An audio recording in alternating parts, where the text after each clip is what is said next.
Assalamualaikum warahmatullahi wabarakatuh. Perkenalkan, nama saya Mulyadi Faisal. Saya merupakan peserta Latsar CPNS Angkatan ke-13 Kadotlan Samarinda. Pada kesempatan ini saya akan membawakan materi ringkas tentang komitmen mutu. Ini adalah dua gambar kartun yang membahas tentang komitmen mutu. Pertama, bagaimana pendapat Anda pada kondisi ini di puskesmas di mana banyak orang antri dan puskesmas tertutup. Yang kedua, gambar kedua, di sini terlalu banyak kebijaksanaan tapi implementasinya cuma dua.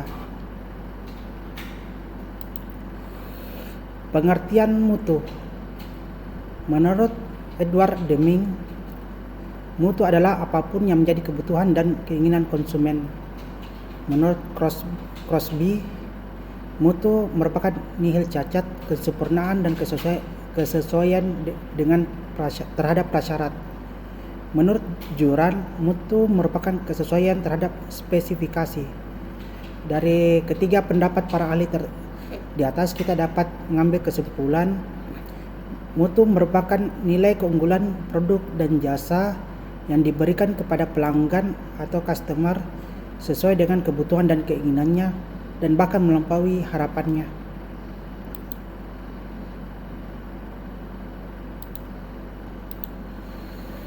Karakteristik nilai dasar orientasi mutu. Pertama, komitmen bagi kepuasan pelanggan. Kedua, cepat, tepat dan dengan senyuman ramah. Ketiga, layanan yang menyentuh hati tanpa cacat dan tidak boros. Keempat, upaya perbaikan yang berkelanjutan diklat. Kelima, layanan yang memberi perlindungan. Keenam, pendekatan yang inovatif dan ilmiah. Nilai dasar mutu. Komitmen mutu. Pertama, aktivitas layanan menunjukkan ketepatan capaian target layanan dilihat dari jadwal kerja, durasi, biaya, dan harapan. Kemudian efisiensi layanan menunjukkan proses layanan yang tidak berdampak pada pemborosan, diukur dari penanggungan waktu kerja, biaya yang harus dibayarkan, tenaga atau energi yang dikeluarkan untuk mencapai target dan mewujudkan harapan. Kemudian inovasi layanan menunjukkan adanya kreativitas aparatur untuk mengembangkan sesuatu yang baru dan berbeda dari sebelumnya. Dan terakhir, mutu layanan menunjukkan kinerja aparatur yang optimal dan melayani dengan sepenuh hati sehingga membuat customer merasa puas. Fishbone manajemen mutu terhadap institusi pemerintah. Pertama, rencanakan mutu, kemudian sosialisasi mutu, kemudian pengawasan mutu, kemudian implementasi dan pengawasan mutu, selanjutnya perbaikan mutu,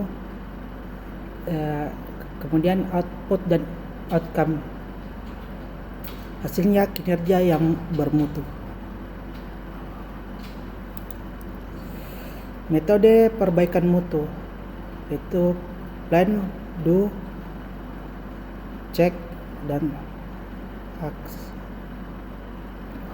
Selanjutnya kita bahas satu persatu.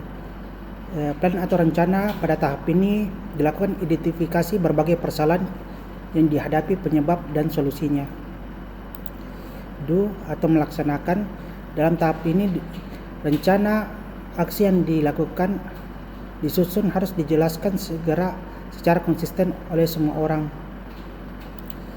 Cek atau pemeriksaan. Tahap ini dilakukan pemeriksaan apakah rencana aksi yang sudah dilakukan telah berjalan dengan semestinya. Aks atau tindakan atau keputusan. Ada 3 tindakan keputusan terhadap hasil pemeriksaan. Pertama, adopt atau adopsi. Ini jika hasil dari pelaksanaan rencana terbukti mampu mencapai hasil yang direncanakan, maka solusi yang sudah dilakukan perlu kemudian diadopsi. Kemudian adapt atau melakukan adaptasi.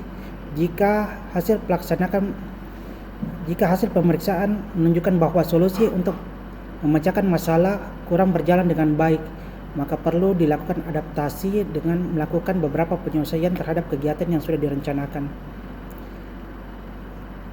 Kemudian abandon atau membatalkan. Jika ternyata solusi yang dilakukan ternyata tidak menghasilkan perbaikan yang diharapkan, maka organisasi dapat membatalkan solusi tersebut. Sekian dan terima kasih.